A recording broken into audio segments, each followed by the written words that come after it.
A moment of arrogance. Cost her everything. Morgan Freeman just watched it happen.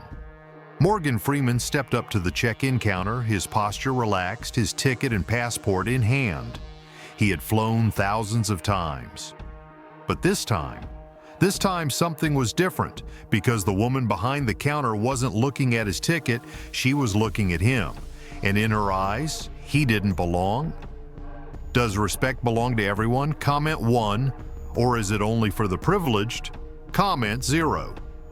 Okay, Morgan had never needed validation. His name, his voice, his legacy, they spoke for themselves.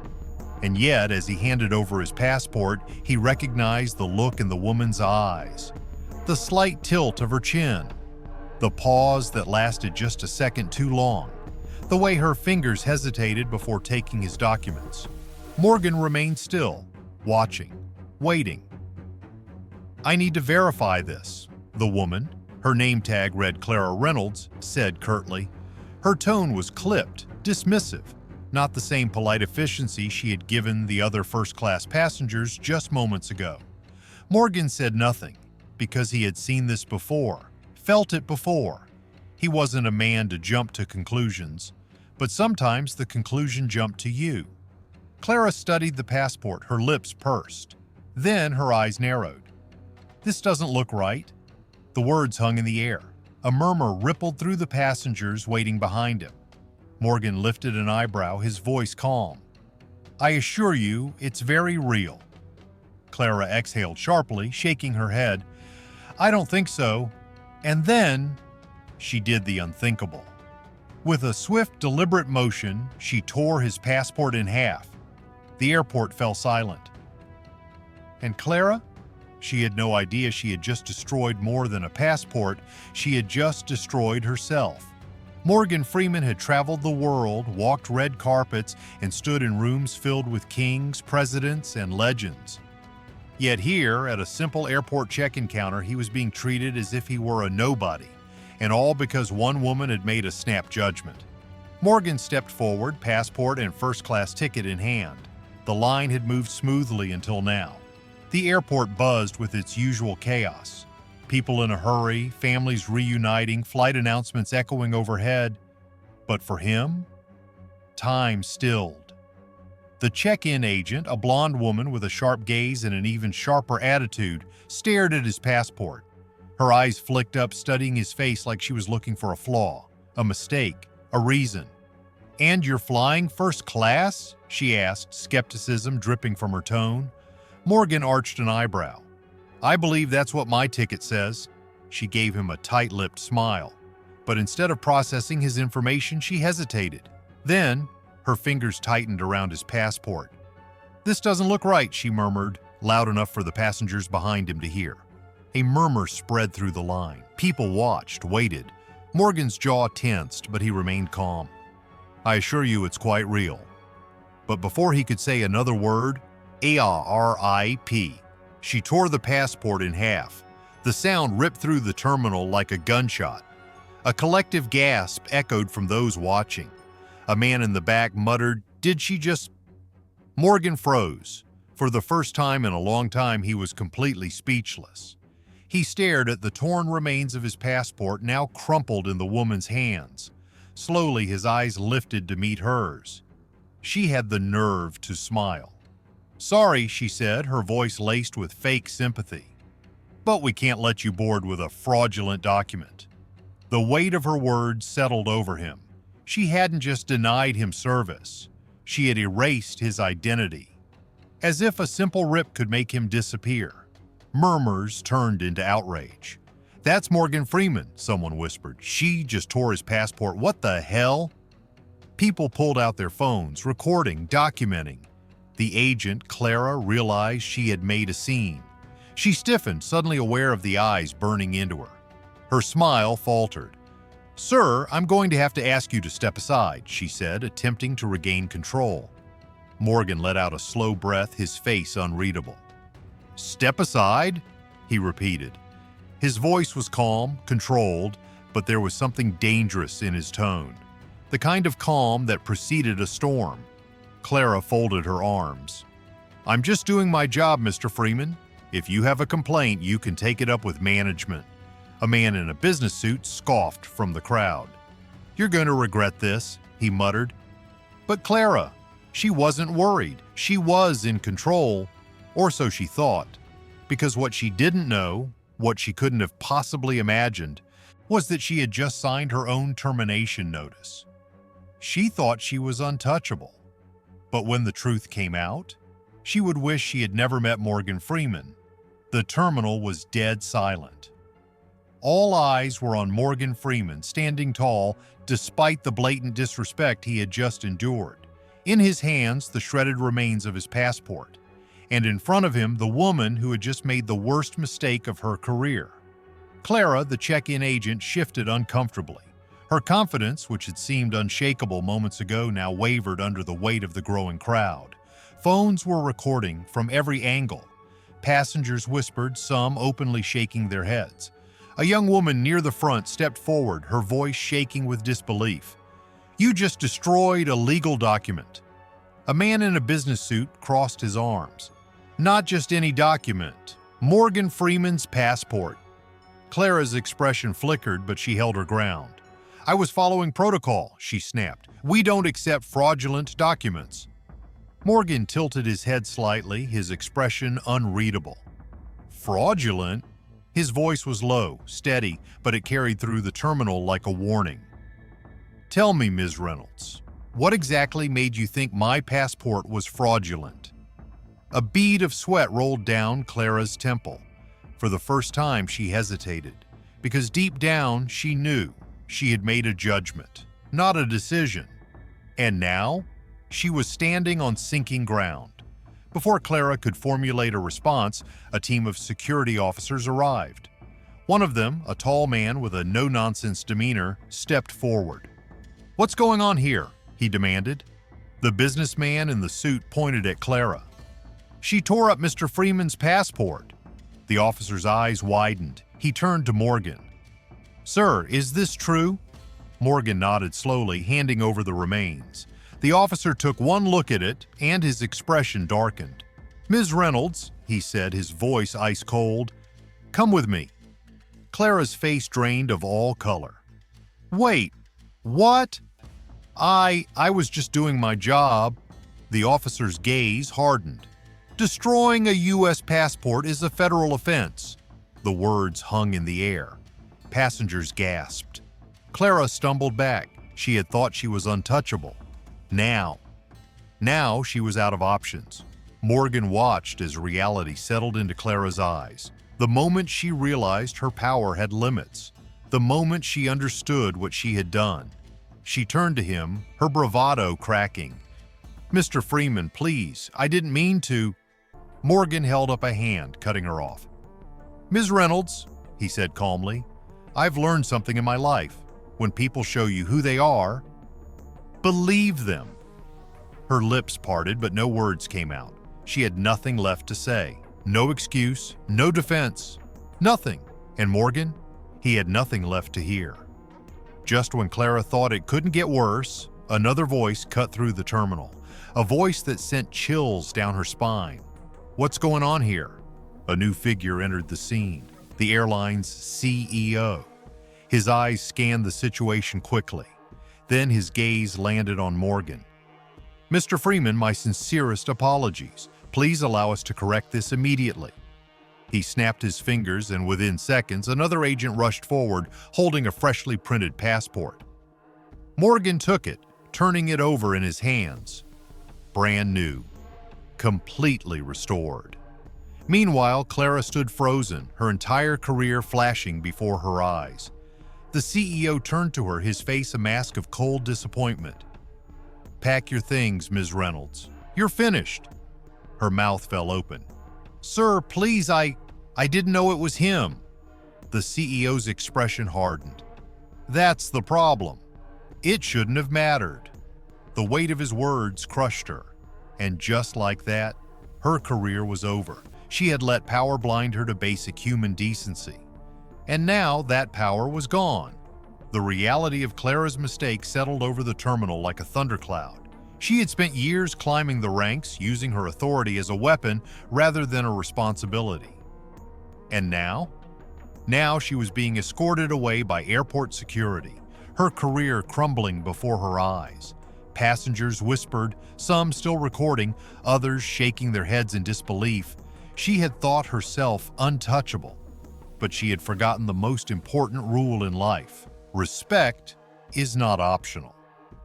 Morgan Freeman stood quietly watching as Clara disappeared from sight. Not with anger, not with satisfaction, but with understanding, because he had seen this before. People who confused power with privilege, people who thought their authority gave them the right to judge others, and people who learned too late that the world doesn't work that way. A young woman, one of the passengers who had watched the entire event unfold, finally broke the silence. "Mr. Freeman, are you okay?" she asked hesitantly. Morgan turned, offering her a small but warm smile. "I am," he said simply. And in that moment, the tension in the room broke. It was over. For him, but for Clara, the consequences had only just begun. As the airport workers scrambled to ensure Morgan's flight arrangements were fixed, the airline's CEO personally led him to a private lounge. "Mr. Freeman, again, I deeply apologize. This is not how we treat our passengers." Morgan took a sip of water before meeting the man's gaze.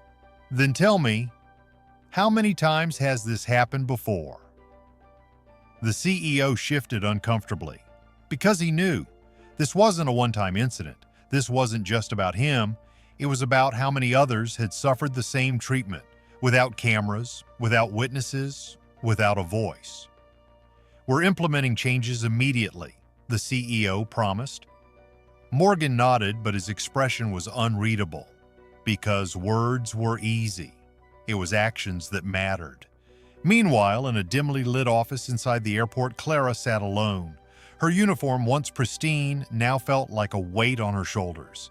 Her employee badge, confiscated. Her future, uncertain.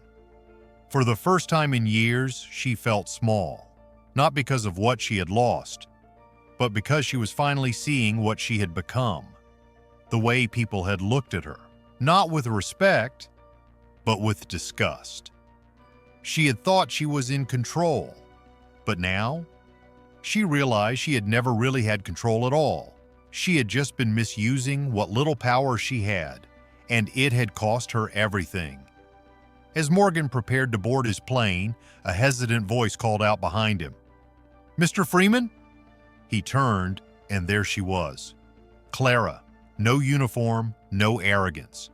Just a woman who looked like she had been forced to face herself for the first time. I wanted to say I'm sorry." Morgan studied her, his gaze deep and unreadable. For a long moment, he said nothing. Then, "Tell me something," he said. "Are you sorry for what you did, or are you sorry you got caught?" Clara's breath hitched, because she knew the answer mattered. Her lips parted, then closed. She swallowed hard. "Both." Morgan let out a slow breath. "Then maybe," he said, "you should figure out which one matters more." With that, he turned and walked onto his flight, leaving Clara standing there, alone, forced to decide if she would truly change. For Morgan, the ordeal was over. But for Clara, the real battle, the one within herself, had only just begun. Clara sat alone in a dimly lit airport office, staring at the wall, unblinking. Her career was over, her authority stripped away. Her uniform, once a symbol of power, now felt like a prison she no longer belonged in. Everything had unraveled so fast. Too fast. And the worst part? She had no one to blame but herself. The door creaked open. A manager stepped inside, arms crossed. "Clara, the board has reviewed your case." Her stomach twisted. She had seen the way they looked at her, as if she was already erased from existence. She had heard the whispers. She had seen the news articles spreading like wildfire. Ex-airline employee under investigation after destroying Morgan Freeman's passport. Disgraced flight attendant faces possible charges over passport incident. The headlines were merciless, and so was the manager's tone. Your employment is officially terminated, effective immediately. She already knew this was coming, but he wasn't finished. And there's something else. Clara looked up. Mr. Freeman has requested to speak with you. Morgan Freeman was waiting for her, not as an angry victim, not as a man demanding revenge, but as someone who had seen the rise and fall of people like her before. When Clara walked into the airport lounge where he sat, she felt small, not because of his status, but because of his presence. He gestured to the seat across from him. Sit. She hesitated, then silently obeyed. A beat of heavy silence, then, Why did you do it? Clara flinched. She had expected anger, expected mockery, but not this. Not genuine curiosity. She swallowed hard. I don't know. Morgan studied her, his gaze deep and searching. You don't know. Her throat felt tight, because she did know, but saying it aloud, that would mean facing the truth, and the truth was uglier than she was ready for. Her mind raced back to the moment at the check-in counter, the way she had felt powerful telling him to step aside, the thrill of having control over someone so important. But it wasn't just about him. She had been doing it for years, judging people based on appearance, dismissing those she thought didn't belong, and no one had ever stopped her. Until now. Clara's fingers tightened into fists. I thought I had the right to decide who deserved respect. Morgan didn't blink, didn't even react. And now? Her voice cracked. Now I know I was wrong. A silence stretched between them. For a brief moment she felt hopeful. Maybe he would forgive her. Maybe he would make this go away. But then, Morgan leaned back, his eyes filled with something she wasn't ready for. Then tell me, Clara, what are you going to do about it? She had lost everything. But was she ready to change, or was this just another desperate attempt to salvage what was already gone? Clara sat frozen, staring at Morgan Freeman. What are you going to do about it? His words echoed in her mind, forcing her to confront the reality she had spent years avoiding. For so long, she had hidden behind authority, mistaking power for privilege, control for superiority. And now? Now she had nothing left but the truth. She had lost her job, her reputation, her future. But what hurt more? She had lost her own self-respect. Clara's voice was barely a whisper. I don't know. Morgan held her gaze, his expression unreadable. Then figure it out. She expected forgiveness, expected him to offer her a way out. But he didn't, because that wasn't his to give. This wasn't about him. This was about her, what she would do next, who she would choose to become. Morgan stood up, adjusting his coat. Respect isn't something you give to a few. It's something you give to everyone. He turned to leave, but before walking away, he glanced back one last time. Now ask yourself, Clara, how do you want to be remembered? And just like that, he was gone. Clara sat in the empty room, staring at her reflection in the window. For the first time in years, she didn't see power. She saw a choice. And for once, she chose to change. Morgan Freeman didn't destroy Clara's career, she did. But the real question wasn't what she lost.